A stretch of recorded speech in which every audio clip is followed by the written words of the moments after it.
La ministra de Educación, María Bravo, está con nosotros. Ministra, gracias por acompañarnos. Buenos días. ¿Cómo está el país? ¿Cómo está la planificación y lo que se espera para el inicio de este año, este nuevo año lectivo en Sierra y Amazonía? Buenos días, Milton. Muchas gracias por el espacio, muchas gracias por también esta importante pregunta que apoya a que podamos informar de manera oportuna a toda la ciudadanía. En este momento nos encontramos en las fases de procesos de matrícula para el inicio de clases en régimen Sierra Amazonía, con un inicio que todavía no será un inicio como el que conocíamos antes de la pandemia. Retornaremos a clases en una modalidad semipresencial en el retorno y uso progresivo de las instalaciones educativas, conforme las aprobaciones de los planes de continuidad educativa que cada una de estas instituciones haya presentado a través del sistema determinado para el efecto y cumpliendo el protocolo que ha sido aprobado por el Comité de Operaciones Nacional, por el COE, de manera que podamos garantizar la seguridad de los estudiantes. Hasta el momento tenemos en el país un poco más de 2.000 instituciones educativas que ya cuentan con esta autorización de uso de las instalaciones, y esperamos que para el 1 de septiembre, que es el inicio del régimen Sierra Amazonía, este número haya incrementado de manera sustancial y que podamos tener a más estudiantes que tengan algo de presencialidad en su proceso de formación. Asimismo, estamos próximos a hacer el lanzamiento y presentación de la primera unidad educativa de educación a distancia fiscal en el país. Esto nos permitirá que estudiantes que por distintas condiciones o requerimientos específicos o por un deseo de la familia, por una elección libre de la familia, planteen una modalidad a distancia como la que ellos seleccionan para sus hijos. Esto, por ejemplo, es de gran utilidad para estudiantes que tienen que viajar mucho, que son deportistas de alto rendimiento, ahora que estamos recién saliendo de las Olimpiadas, o también estudiantes que tienen enfermedades catastróficas o enfermedades que pueden ser muy agravadas por COVID y que pese a las medidas de bioseguridad las familias determinan que prefieren que permanezcan en un formato de educación 100% a distancia. Ministra, el plan semipresencial, denos un poco de detalles, por favor, de cuál va a ser el plan semipresencial, qué significa. Significa además que ese lineamiento va a ser para todos los establecimientos, es decir, si van 3 días a la semana, son todos, o cada unidad va a decidir cómo aplica el plan semipresencial. Claro que sí. Mira, lo que está aplicándose en este momento es la normativa y los procedimientos que estaban ya previamente aprobados por el COE. Estos establecen varios criterios. El primero es que todavía se están aprobando planes de continuidad educativa con el 30% del aforo, un aforo reducido al 30% de la capacidad de las instituciones educativas. Cada institución educativa plantea cómo va a manejar esa alternancia y depende mucho de su realidad específica, de cuántos estudiantes son, si es una unidad educativa completa o una unidocente, cuántos docentes cuentan, los espacios, el tamaño de los espacios y su distribución.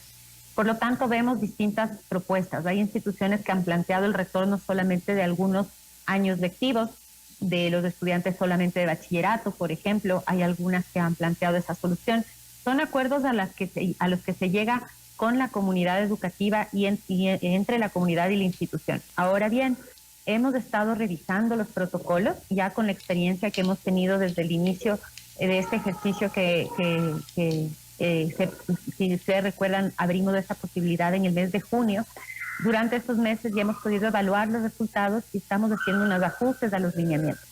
Parte de los ajustes a los lineamientos que serán presentados al COE para su aprobación final tienen que ver con características y criterios diferenciados para zonas de alta dispersión geográfica y zonas de alta densidad poblacional como ciudades muy pobladas, Quito, Guayaquil, Cuenca, Santo Domingo, Esmeraldas, en donde el uso del transporte público también juega un rol muy importante.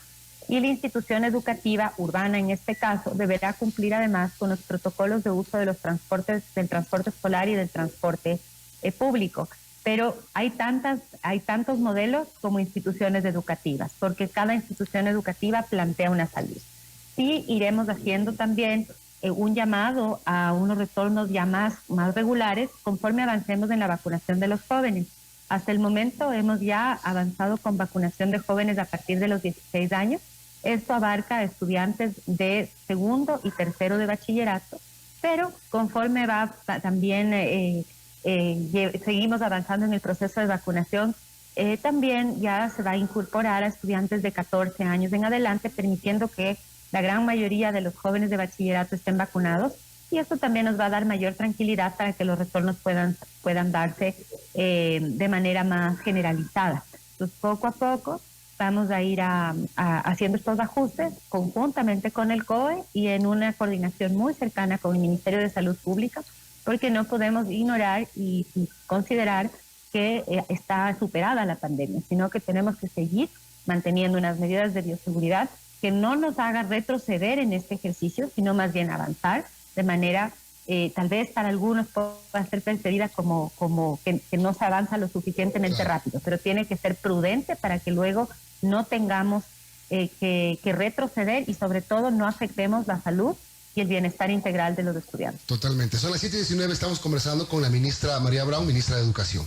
Hola, ministra, saluda Verónica Larrea.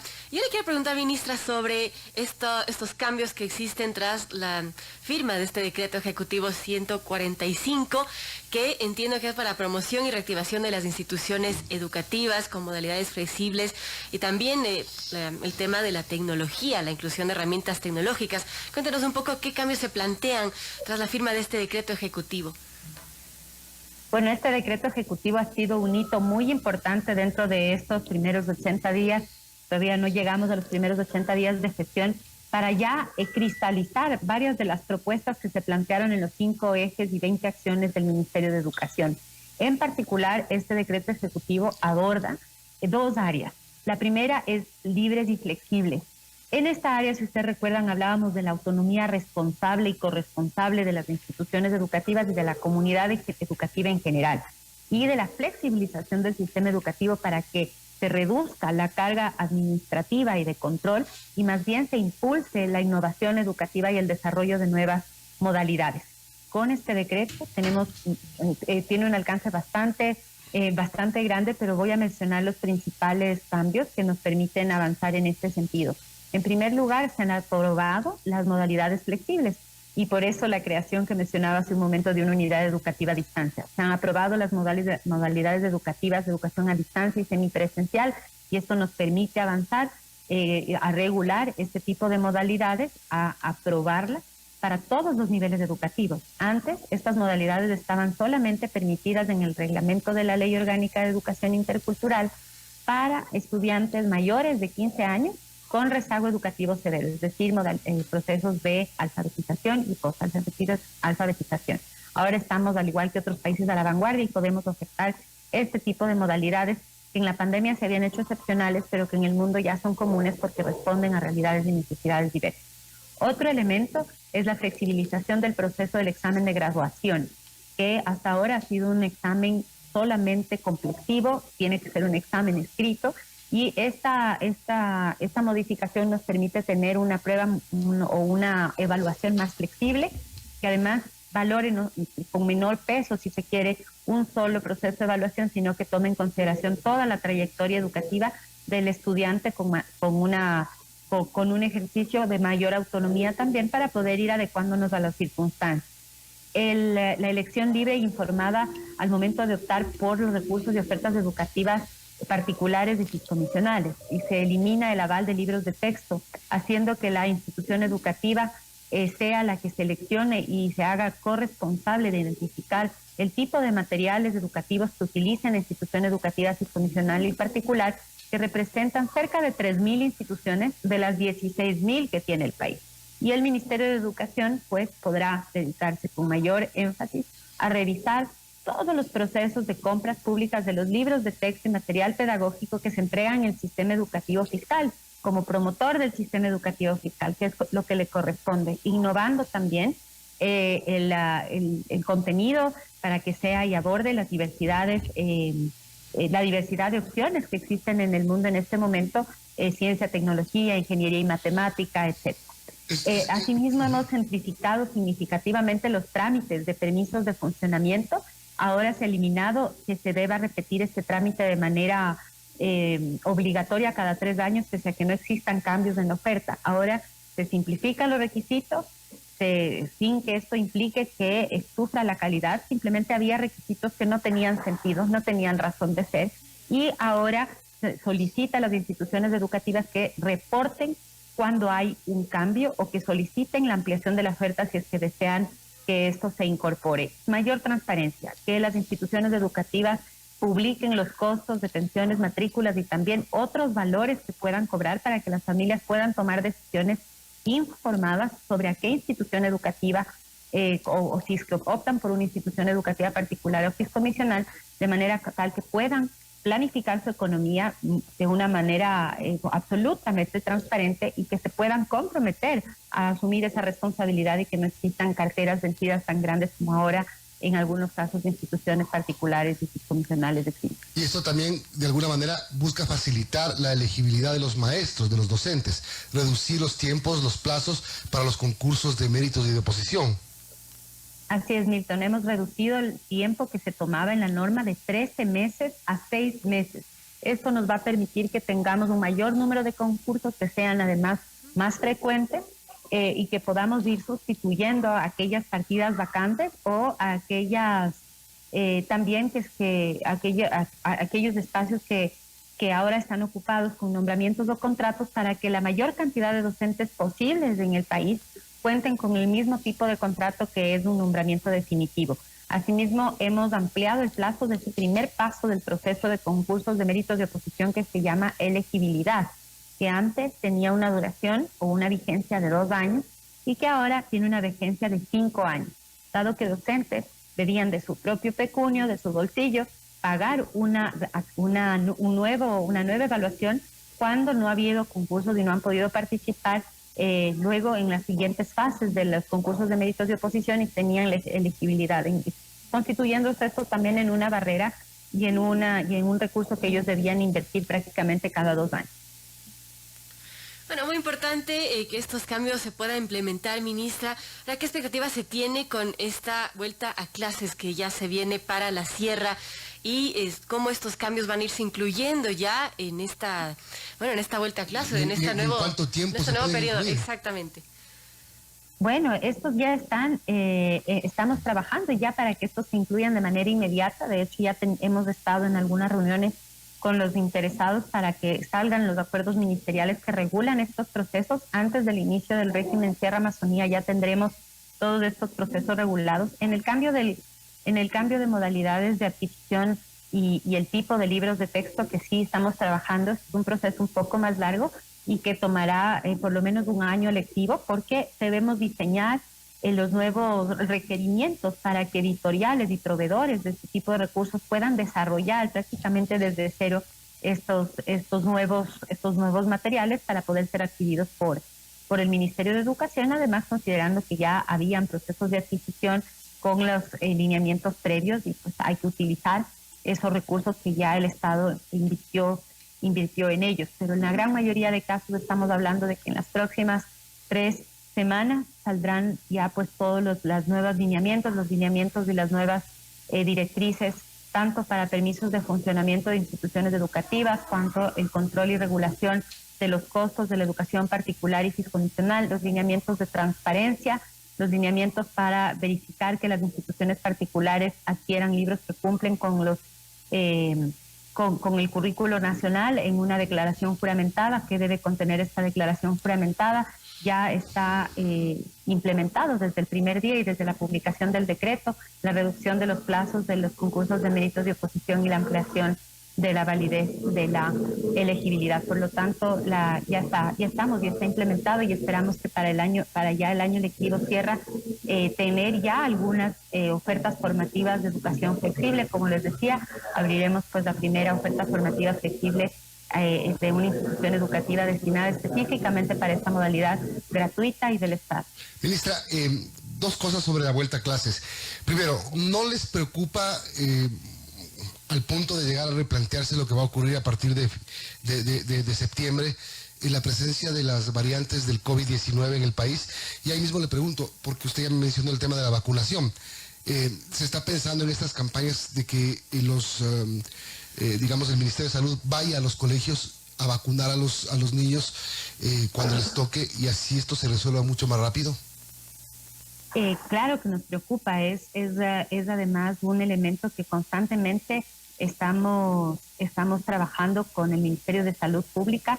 Estas vacunaciones dentro de las instituciones educativas es algo que ya está sucediendo. Hemos estado trabajando también con apoyo del sector privado y con el Ministerio de Salud. Como ustedes saben, más de 300 de los puntos de vacunación para todos, no solamente para los estudiantes, son en establecimientos educativos y han requerido del apoyo del sistema educativo, de también los directivos, conserjes que ayudan en los procesos de limpieza y mantener esos establecimientos para que todos nosotros como ciudadanos nos beneficiemos.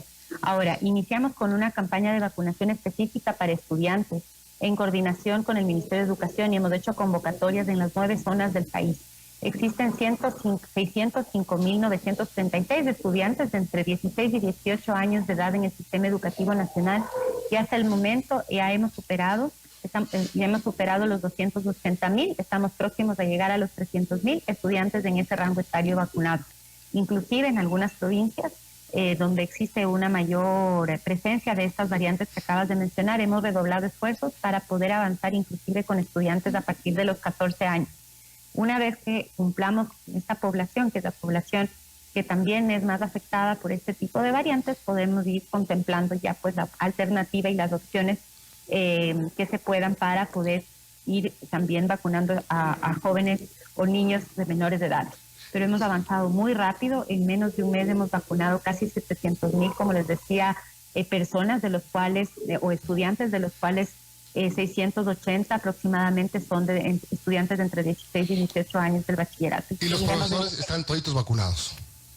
La gran mayoría de los profesores están vacunados. No puedo decir que son el 100%, porque pese a haber tenido varias convocatorias, algunos de ellos de manera voluntaria se han negado a recibir la vacuna.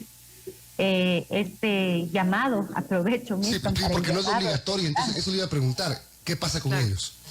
No es obligatoria la vacunación, es recomendable, pero finalmente es una decisión personal. Lo que sí es cierto es que ellos, en la gran mayoría que ya pese a haber sido llamados, han decidido no recibir la vacuna, han firmado un documento en donde certifican que ellos desean y están conscientes que están tomando esta decisión de manera voluntaria. Sin embargo, el país va a tener que volver a la actividad, como todo el resto de las actividades económicas. En algún punto todos estos docentes tendrán que ir a trabajar de manera semipresencial o presencial. Por lo tanto, volvemos a hacer este llamado a que acudan a los puntos de vacunación, que reciban la vacuna, porque esto les va a proteger, sobre todo a ellos y a sus familias y a sus estudiantes. Por lo tanto, esto es muy importante y no perder de vista que realmente la vacunación es un ejercicio cuyo éxito depende de todos y que el control de estas nuevas variantes también se ve mitigado y que podemos combatirlo, contenerlo con medidas epidemiológicas, entre las cuales una es la vacunación. Así es, me sumo, ministra, a este llamado a que hay que vacunarse, como dice el eslogan. Pon el brazo, pon el hombro, pon el brazo, es otra cosa. Pero... Oye, ministra, yo le quiero preguntar sobre estos puntos de reencuentro que se han activado con actividades lúdicas, también como un espacio de contención emocional y también actividades pedagógicas. ¿Cómo les ha ido con estos puntos de reencuentro? ¿Cuál es la evaluación? Excelente tu pregunta. A ver, bueno, mira, nosotros hemos planteado desde muy al inicio de este proceso la necesidad de tener al menos un contacto con el 100% de los estudiantes a nivel nacional. Hicimos un piloto con 40 puntos de encuentro hace ya algún tiempo. Más de 4.000 estudiantes asistieron a estos puntos y pudimos modificar el sistema. Y ya esta semana, pues lanzamos la iniciativa a nivel nacional. Y hemos avanzado de manera muy, muy positiva, con más de 1.300 voluntarios que son voluntarios que no pertenecen al sistema educativo, sino que son personas interesadas en apoyar a los estudiantes y a la educación, y también con voluntarios docentes, un gran número, más de 2.000 voluntarios docentes y departamentos de consejería estudiantil que nos han apoyado en este proceso de puntos de reencuentro, que nos permiten identificar, primero, en qué estado de situación se encuentran los estudiantes respecto a su salud física y mental, hacer unas actividades pedagógicas, identificar si existe algún problema para derivar alguna necesidad educativa especial o algún refuerzo requerido específico por un requerimiento más bien pedagógico, nos permite identificar y levantar algunas alertas y activar protocolos sobre violencia intrafamiliar, si es que ha habido violencia durante este periodo, que también es un elemento fundamental para la protección de los estudiantes, y nos permite tener una hora de juego, un espacio lúdico con otros niños de la misma edad en espacios abiertos, en grupos muy, muy reducidos de estudiantes, en donde al menos podemos identificar cómo se están desenvolviendo en lo social, que es un elemento que debemos también considerar en esto que mencionábamos como el desarrollo integral, ¿no? No solamente los aprendizajes del currículo sobre los conocimientos, de las asignaturas, sino también cómo nos desenvolvemos con otras personas, cómo interactuamos, que es algo que se aprende pues, haciendo, se aprende interactuando, se aprende intercambiando con otros. Este es un primer ejercicio, esperamos llegar a la mayor cantidad de población posible de estudiantes hasta septiembre. Esta semana iniciamos con régimen costa y esta semana que viene iniciaremos con el régimen Sierra Amazonía, llegando a la mayor cantidad de lugares del país con estos puntos de reencuentro que continuarán y a los cuales llamamos a todos los estudiantes, a todos los niños y jóvenes en edad escolar a acercarse en la fecha que les corresponde por edad. En cada cantón se están haciendo a través de las páginas de Facebook del Ministerio de Educación desconcentrado por zona, un llamado específico por edades para que puedan acercarse a los puntos asignados.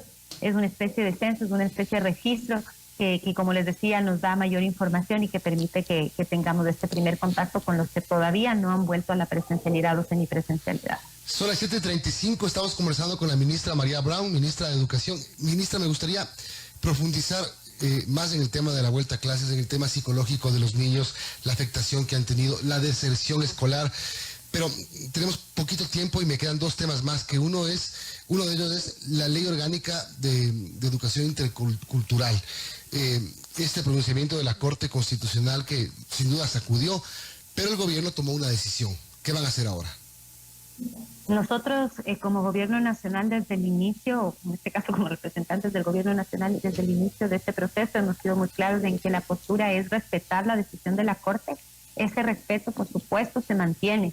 La Corte ha tomado la decisión de precisamente declarar constitucional el cuerpo legal, es decir, la reforma de la ley. Sin embargo, ha observado algunos artículos, y estos artículos son artículos que tienen que ver con el escalafón de carrera profesional docente, con la definición de las remuneraciones del personal docente y un régimen de jubilación especial diferenciado, distinto al del resto de los empleados del país, específico para docentes. Ellos han dejado sin efecto, suspendido la vigencia de solamente estos artículos y ha solicitado que la Asamblea Nacional vuelva a discutirlos, que solicite y presente los informes necesarios, que esto incluyen informes financieros y estudios actuariales, que ellos deberán también trabajar y solicitar pues la información que requieran del Ejecutivo y en este el caso del Instituto Ecuatoriano de Seguridad Social también, de manera que luego de 7 meses puedan volver con una propuesta ya votada y aprobada en la Asamblea Nacional para esos artículos y que la Corte defina la constitucionalidad de solamente esos artículos que se encuentran suspendidos. Para todo el resto del cuerpo normativo ya estamos iniciando o retomando la implementación de cada una de las disposiciones, tanto del articulado como las transitorias y disposiciones generales, que corren los plazos y nosotros tenemos la obligación de cumplir. Ahora, ustedes van a trabajar, van a construir también la propuesta. Nosotros tenemos que construir el reglamento de la ley. Esto implica que vamos a llamar a un trabajo en mesas con representantes de todos los gremios de docentes, pero también de padres de familia, de colegios particulares y otros representantes de la comunidad educativa, porque esta ley que ya ha sido aprobada debe ser reglamentada, un reglamento que tiene que ser construido de forma participativa, trabajando sobre la base del reglamento existente y sus reformas, que nos permita luego aterrizar todas estas modificaciones y cambios en la norma a la práctica, es decir, regularlo para que podamos ya implementarlo. Porque sin reglamento no se puede aplicar la ley. ¿Cuánto tiempo se van a tomar, calcula usted, en hacer el reglamento nuevamente? Algunos de ellos debemos nosotros implementar de manera inmediata y no necesitan reglamentación, otros la misma ley dispone que se reglamenten. Entonces depende de la situación, hay temas que nos tomarán más tiempo, como por ejemplo, ya sabemos que el escalafón es algo que al menos deberemos de empezar a partir de los 7 meses dispuestos por la Corte Constitucional a elaborar ese reglamento específicamente ya con una ley que esté terminada. Bien, 7:39, el último tema y le dejamos para que siga con sus actividades, ministra. Así es, hay un tema más y que también es importante, tantos temas con la ministra, pero justamente su ministerio, María, presentó el miércoles 11 de agosto este Plan Nacional de Educación y Formación Técnico-Profesional. Quisiera que nos cuente un poco cómo se va a trabajar con estas instituciones públicas, privadas, para justamente la inserción de los bachilleres técnicos en el mercado laboral. Así es, hemos hecho el lanzamiento y perdonen que me mueva, pero tengo que abordar el avión. Pero este Plan Nacional de Educación e Formación Técnico Profesional plantea una serie de actividades. Son específicamente 100 que se plantean en un cronograma o una hoja de ruta hasta el año 2030, que nos permite fortalecer primero cómo se percibe la educación y formación técnico profesional, que esta formación técnico-profesional sea de calidad y responda a las necesidades tanto del sector productivo como de los estudiantes, y para eso necesitamos vincularnos con el sector privado. Uno de los componentes de la formación técnica a nivel de bachillerato tiene que ver con las prácticas preprofesionales. Es una formación en centros de trabajo, es una formación haciendo, y esto es deseable que se realice dentro de la empresa en la cual el estudiante luego se podría desenvolver para que domine y conozca tanto los elementos que utiliza como herramientas de trabajo, como los conceptos y las habilidades que luego la empresa va a valorar para contratarlo. Esto mejora la capacidad de inserción laboral de esos jóvenes, mejora la calidad de la institución educativa y adopta estos mecanismos o modalidades que se conocen como duales en el mundo y que han demostrado ser pues lo más eficiente, lo más exitoso para atraer a los jóvenes, que reduzca la deserción a nivel de bachillerato y que puedan luego también generar mayor empleo, emprendimiento para todos los jóvenes del país. Ministra, le dejamos. No vale que usted camine con el teléfono prendido, se puede tropezar y ahí va a salir en corto. Así que vaya tranquila y buen vuelo, ministra. Gracias por acompañarnos. Muchísimas gracias a ustedes y un lindo día para todos.